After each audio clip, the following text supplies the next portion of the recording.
Hello everyone, welcome to the Hard Reset channel, and today I'm going to show you how to set hibernation mode on your TECNO router.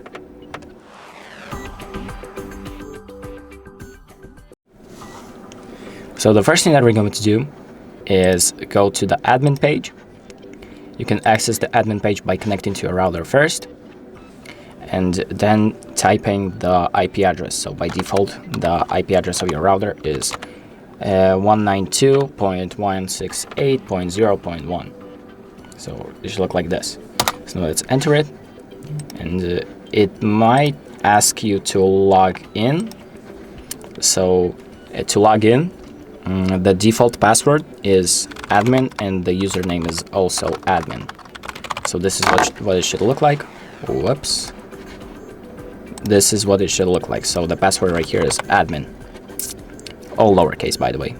So now let's log in, and now let's go to the home page.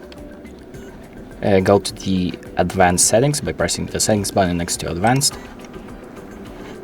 Then go down to the hibernation mode tab, and here you can set hibernation time. So just select the option that you need, so you can do 1 minute up to 2 hours, or just never sleep.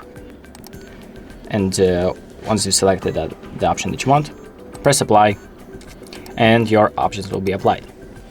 So that's pretty much it. Thank you for watching. I hope this video helps you, and make sure to like and subscribe.